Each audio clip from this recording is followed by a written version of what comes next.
শ্রেণীর যে বাংলা পরীক্ষাটি রয়েছে সেই বাংলা পরীক্ষার সংক্ষিপ্ত প্রশ্ন 5 এবং 6 এই দুটি প্রশ্নের উত্তর করতে চলেছে।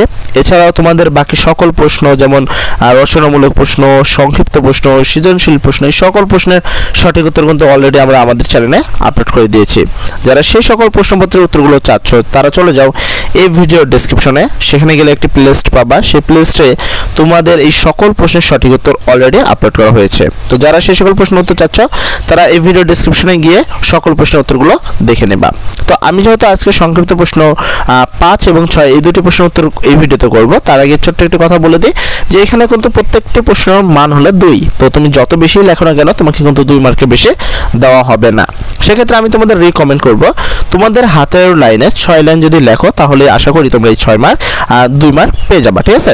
তো সেক্ষেত্রে চলো আমরা 5 নম্বর প্রশ্নটি দেখে নিই। 5 নম্বর প্রশ্ন বলছে ধু বোকা এইটা আর এমন কি যোগ, ঠিক আছে?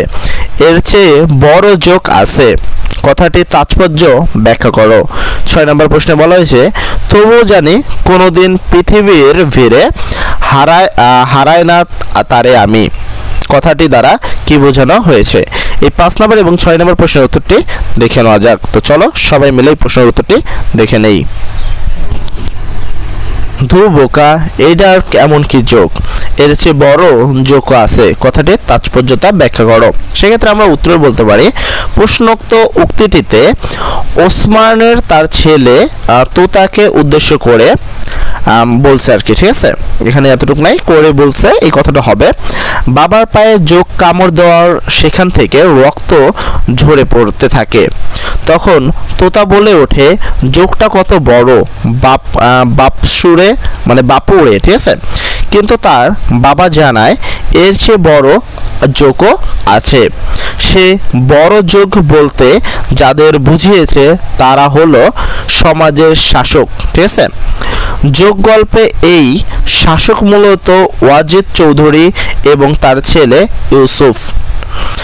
কিভাবে অসহায় কৃষকরা এরা যোগের মতোই শোষণ করে, সেই কথাটি মূলত এর চেয়ে বড় যোগ আছে লাইনটি দ্বারা বোঝানো হয়েছে। এই হলো তোমাদের সংক্ষিপ্ত প্রশ্ন 5-এর উত্তর। যারা এখন পর্যন্ত ভিডিওতে বহাল রয়েছে এবং চ্যানেলটিকে সাবস্ক্রাইব করোনি তারা অতি তাড়াতাড়ি চ্যানেলটি সাবস্ক্রাইব করে দাও এবং ভিডিওতে একটি লাইক করে দাও। অ্যান্ড আরও একটি কথা, চলো আমরা পরবর্তী প্রশ্নের উত্তরটি দেখে নিব, তারপরে ছোট্ট একটি ইম্পর্টেন্ট কথা তোমাদের জানিয়ে দেব।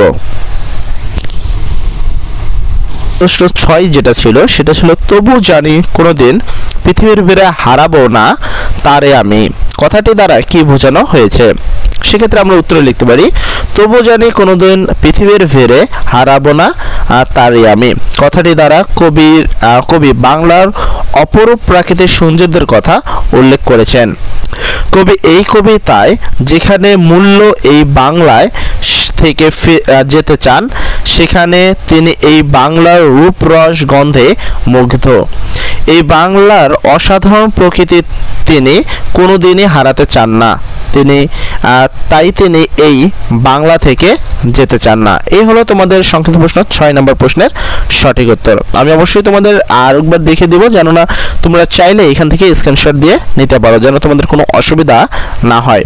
সাথে পরবর্তী প্রশ্নের এইটাও তোমরা কিন্তু স্ক্রিনশট দিয়ে নিবা, যেন তোমরা বারবার এসে ভিডিওতে পোস্ট করে না দেখতে হয়। স্ক্রিনশট দিয়ে নিলে তোমরা সেখান থেকে অথবা এখানে ভিডিওটি থামিয়েও কিন্তু তোমরা এখান থেকে লিখতে পারবা। আর একটা বিশেষ কথা তোমাদের জানিয়ে দে, যারা বাকি সকল প্রশ্নপত্রের উত্তর চাচ্ছ তাহলে চলে যাও এই ভিডিওর ডেসক্রিপশনে, সেখানে গেলে একটা প্লেলিস্টের লিঙ্ক পাবা তোমরা। সেই লিঙ্কের মাধ্যমে গিয়ে তুমি বাংলার সকল পরীক্ষার প্রশ্নপত্র যেমন রচনামূলক প্রশ্ন, সংক্ষিপ্ত প্রশ্ন, জ্ঞানমূলক প্রশ্ন এবং সৃজনশীল প্রশ্নের সকল প্রশ্নের সঠিক উত্তর কিন্তু পেয়ে যাবা। সবার পরীক্ষা যেন ভালো হয়, সবার জন্য দোয়া করি। সবাই ভালো থেকো, ঠিক আছে? আসসালামু আলাইকুম।